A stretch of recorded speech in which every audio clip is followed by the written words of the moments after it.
o'clock. When I first arrived here, once again back in, say, 2007, actually, especially when we finally moved here, my wife and I was creative director of the Entire Archives, I'm very proud to say. When we moved here in 2009, I started talking to a lot of people about the things we wanted to do, and starting up an independent archives that focuses on the modern and contemporary art history of Thailand. And one thing people were asking me suddenly, and I was quite new here, but I would get this question, you know, Gregory, there was this woman here who was doing research with Montien, and we're not quite sure where she is today. And they meant it in a very inquisitive way, and said, you really should get in touch with her. So I, like a detective, looked into this story, and I discovered that they were talking about Virginia Henderson. And when I learned more about her story, I became very excited about this. I was very excited to try to get in touch with her and to discuss with her the things that she was doing in Thailand in the 1990s. Virginia, I learned, arrived here in 1990 and soon became very involved in the art world here.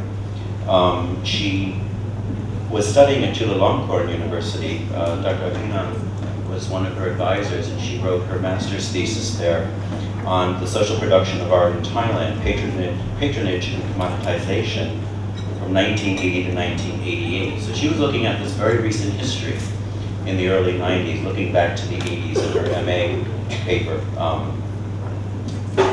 She then began working. She was quite taken by Montien's work and got to meet him, and eventually started working with him to document his work in the late 90s, when it was quite clear that he was ill, and that, and Virginia, correct me on any of this if I'm wrong, but it had become clear that he was quite ill, and whatever the outcome of that, they were interested in documenting his work and possibly publishing that at some point. We're talking today about this possibility of doing that in the near future. At the time, most of that research went into a doctoral dissertation that she completed eventually at Silivacon University. And that dissertation was called Sala, Thai Architectural Heritage, Contemporary Art and Social Space, which she completed in 2008. She works in the area of cultural heritage preservation, which takes her throughout Southeast Asia, hence she's not based in Thailand at the moment. She's from New Zealand and is doing some very interesting work now in heritage preservation in Myanmar. So I will, on that note, just turn this over to Virginia, because she can certainly speak for herself, and we're just incredibly happy that she was able to join us today. Thank you. ขอบคุณมากค่ะทุกท่าน วันนี้ I'm extremely excited and honored to be here, and I'd like to thank the Jim Thompson House and the Art Center and all the team, and also the Thai Art Archive team for pulling together this great meeting that we're all sharing today, our reflections about one of the most significant artists to come out of Southeast Asia in the last 30 years, as described by Julie Ewington, the curator of the Brisbane Queensland Art Gallery. As Gregory said, I'm no longer living in Thailand, but I came here in 1990 and lived here until 2008. So for the past 5 years, I've been away in New Zealand. And being invited here is a great opportunity to reflect on all my time in this fantastic country and the beautiful, special things that I learned here, and would like to share with you a little bit today in a brief 15 minutes. So I'll just get into that. So I was up a bit late last night because Montien did it to me again. Any researcher will know that when you open and start exploring something that's really rich, it grabs you. And you know, I stayed up late. I planned to go to bed early, but I stayed up late and got got immersed once again. He is an art historian's dream subject. It's so rich and so meaningful.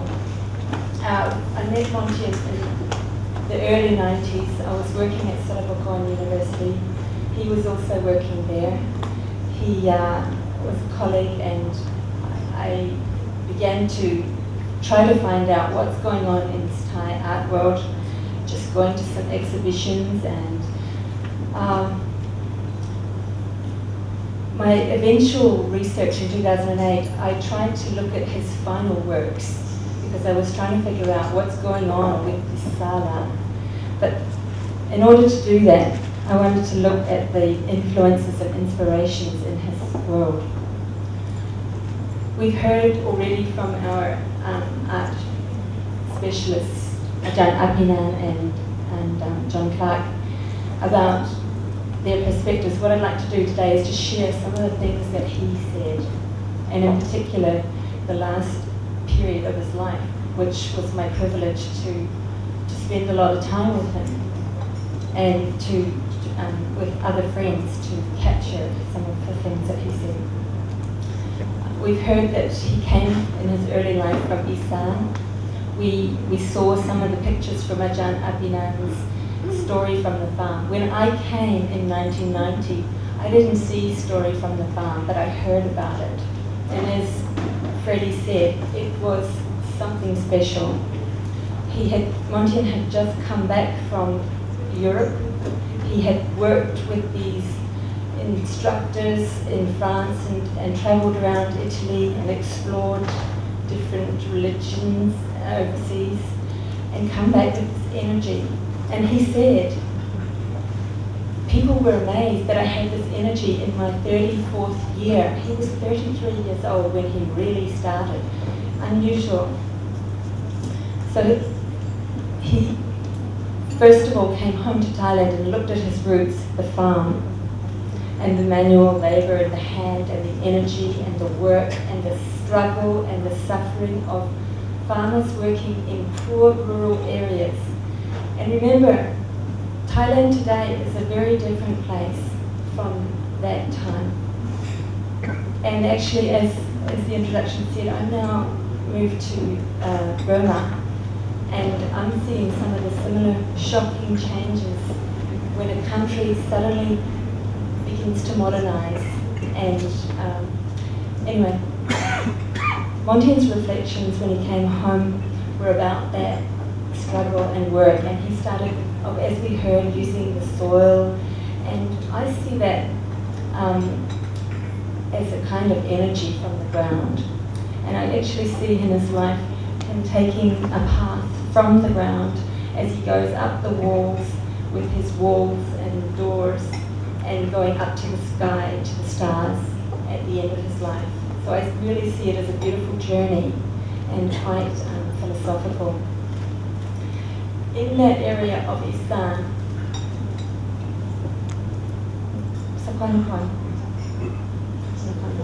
yes, these Khmer ruins, which come directly across from Angkor, across the Khmer civilization from 13th century. This is on his back door. Of course, it's going to come through somewhere along the story. And I went and some of the sala that we saw exhibited in Japan and Australia and earlier before the break had this similar technique of construction and the idea of interconnectedness coming through. Some of the earlier pieces clearly show that he used the influence. I'm just going to go quickly because these are the early pieces that inspired his sala. The Earth Pagoda, which I went to Kanchapichai. Is he here today? No, okay. In his house. This piece is 3.5 meters high, and I think that I wanted to say that the exhibition we have over there is something very special. I agree with Alfred. Everybody should try and see it, and it would be great if it was a permanent collection, a museum somewhere. But this kind of thing is big, and it doesn't quite capture some of the size that he works in. He learned that in Europe. They told him, I think it's Gridthiya telling him, I want you to be big. You've got to get big. So it's not really a space to have in your living room, but it's great in a museum. That we also have some great collectors here who know that. These kinds of pieces, I see them as the energy just exploding out of that. It's capturing the spirit of the soil. This other earlier piece, I wanted to particularly say to Eubank, I'm not sure, but I have this feeling that this piece of the egg, which is over in the exhibition, was around the time that you were on the way. So I think you might be this little egg. According to the researchers unraveling, but I'm not sure about that. Perhaps someone else could pick up and verify that. But, So I think that that's something that you'd like to do. So all the time he's harnessing this energy, and I think, Alfred, you referred to it as tension.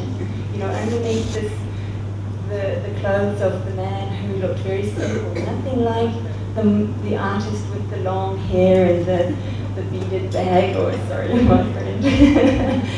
But you referred to the tension underneath, and of course we know stress can be positive and negative, but I would call it energy. And yes, it's a drive. He had the drive, and maybe he had a sense that time was short, and we all should know that. The natural rhythms of life, the waves, water, soil, he's just bringing these all in together. But this was the piece, when I first arrived, it stopped me in my tracks. I had been to look around the murals at the Grand Palace, and I'd seen Hanuman yawning the stars and trying to stretch the bridge, and the traditional murals around the Grand Palace. And I came across to Silvercorn Art Gallery, and I thought, oh, I'll see what's in here. And there was an exhibition of, as you said, neo-traditional Thai art. And I saw on the walls some very detailed, small, fine, beautiful work of paintings of lotus buds and Buddha images. And around the corner in this exhibition, in the Silvercorn Art Gallery, the old palace, was this thing which I thought, why is he doing that? What is this? Who is this? It was not beautiful, it was challenging and frightening, and it was his comment on what's happening in society. And I think that's a really important part of his art. And I wondered, that's what started my first research into the social production of art, because I knew this guy was great. I could feel it. It's one of those physiological experiences when you have, it doesn't happen very often. But I responded and thought, I have to find out more about this. And it wasn't my plan to be a researcher, but I did. And I found out that, as we heard earlier, he was not well patronized, not only because his work was difficult and intellectually challenging, but as we saw earlier, the materials of these were not able to store for a long time. They were ephemeral, and collectors didn't like that. It wasn't a sound investment, but at the time, Thailand was go, go, go. Development, anything was possible. Buildings were going up. Thai artists had a great time. There were lots of commissions to decorate the banks and the hotel lobbies, and the big pieces were going on the walls, and a lot of collectors began. But Montien's work wasn't that collectible. This is another beautiful piece of and he donated that when the Rama 9 Museum was raising funds at the Suan Surikit They had a big exhibition, and 60 years. And he told me that they didn't know what to do with his work, so they couldn't display it. It didn't quite fit in the exhibition. It was a bit messy. So this idea that people didn't understand what he was doing, he was too out there in his home situation. So it must have been really frustrating for him. I think Jet, you also told me that his drawings and his sculptures could sell, but not his installations. This one later sold to the Fukuoka, I think it's the Art Museum bought it. But, oh, I'm not sure actually. Okay, sorry, thanks for that. So the idea was he had to go overseas, he had to go away and get out, and people outside, 1 minute, thank you. All right, I better stop. I better stop, this is going. I'm so sorry. I would love to speak about this for a long time, but I can tell I'm going to have to really stop. Okay, let's just get there. So he went to Australia, he did this big lotus sound, the vibrations of the bells, received fabulously. They bought it. He went to Brazil, he did the breast. He brought that work home and he installed it. Where is our friend from the Goethe Institute? Still here, Francis. You will be delighted that I just wanted to share, I haven't actually got to the quote. When he did install it in your Goethe Institute, he said, at a certain moment in the morning, the sunlight reflected off the hanging breast like a mirror. The trees in the garden were reflected onto the wall of the Goethe. I didn't plan that, but I love it. It's like a communication of the spirit. And it was his gift to the urban jungle of Bangkok. And we know that there was a very difficult period in his life when his wife was ill and this questioning, and I see also this exclamation mark which becomes a teardrop at the bottom. It's a period of suffering, and he's going inside and searching for answers. His sala of mind and the black period. He explained as being inspired by the form of the Khmer Ram at Angkor Wat in Cambodia. I like the spirit. I like the concept of a Tewalai, a place of the god. What's he saying? When visitors visit this room with a dome-like roof, they look like they are wearing a chadar, a traditional Thai headpiece. The chadar, like a hat, is a metaphor for a belief system, like a religion or an ism. So he wanted to challenge the way people were thinking, invite them to come in and question their beliefs. These questions, as Ajahn Apinan showed us this earlier, the Traditions Tensions exhibit that went to New York, which he curated and took a lot of the Thai artists, quite a few. I love that story, that is Ajahn Apinan, is he still here? Is he still here? Yes. I loved your story that you told me this morning, that they wanted to put the invisible string on to stabilize that work of art because it was too dangerous. They couldn't insure it. Someone might be killed. And then for Montien, that completely killed the integrity of the work because the way of the construction was holding it together, the tension and so it was a bit of a point of disruption for that. And somehow I think you made it up over the Guinness anyway. Yeah. So sorry, I'm just taking a little bit too long. We've seen these this morning. We've seen these sala.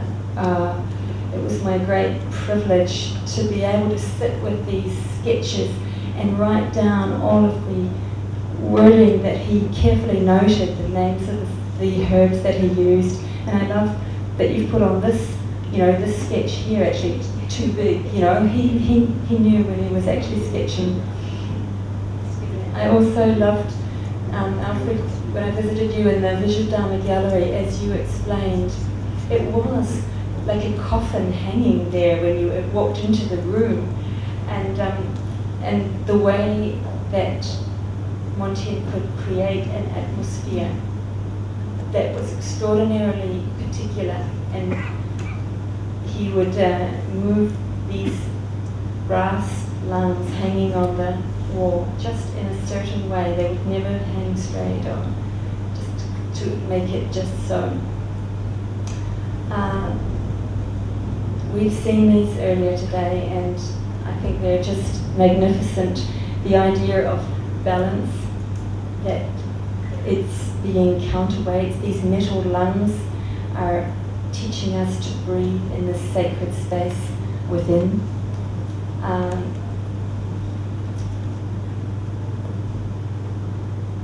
This is also this piece, Reinhardt, I believe you had this at one time, is that right? And we're also seeing the perforated. I'd like to just quickly go to the bells, the vibration of the bell, another natural force that he was trying to collect. This piece was also a wow moment for me, the sketch, when a piece was in Visual Dharma and the other piece was in the Bangkok Playhouse on Kitbury Road. Is it still there? No. A big space, and this was a huge installation. It took the whole area. It was like a scaffolding, and it was a metaphor for the universe. And these bowls are the hell. And they had, he told me, he said, I took 3 years to do this one, and we used 10 bottles of local whiskey. I had a cast of my mouth done in Yaowarat, Chinatown, with my mouth contorted in a grimace. And his assistant, Apisa, told me that Montien wasn't interested in timing or schedule. He just worked until a piece was finished. And he experimented with many pieces at a time. And this particular, once before an exhibition, the exciting moment at the opening, Montien would stand in front of the work and explain it and introduce Apisa. He loved to tell everything about the problems and the mistakes. Once in Tokyo, I made a mistake, and 5 minutes before the grand opening, a guard came over to tell me that one bowl had broken and there was Thai whiskey all over the floor. When I told Montien, he said, "Don't worry, let me see." And first he went to the announcer to tell them to wait, and then he changed the title on the work to call it Thai Smell, Atmosphere, Come to See You a Lot. Which I really love. I'm sorry, I really want to keep the time short. We've seen House of Hope. We know that he was in a flurry of exhibits. He was in Hiroshima, Oslo, Tokyo, Johannesburg, New York for the Deutsche Gallery. And it eventually, as Ajahn Apinan said, ended up in Athens. Yeah. Sorry, you know, it's been a few years since I've revisited this. It's a wonderful chance. And another aspect of this delicate balance of the pointed tips, which we see also in his last pieces of the Zodiac House. Again, these are works that you go inside. It's about participation. The work is nothing if you look outside. When you go to the exhibit, you must go inside and look up for the answers. This is the pieces of Stuttgart, and the idea that, you know, it was winter, it was Europe, and he ended up there for some months, and he told me that he thought that it was an interruption. He was working on the Arokia Sala, and then he suddenly found himself in a Christian environment with all these beautiful churches, so he knew that he had to make the most of this. So he plotted all these churches, and then he made the radiation of he said 1 mile, but I don't think it's that much around the sound of the bell. And then, of course, the next, as you shade it further, it becomes black with small lights, like a night sky.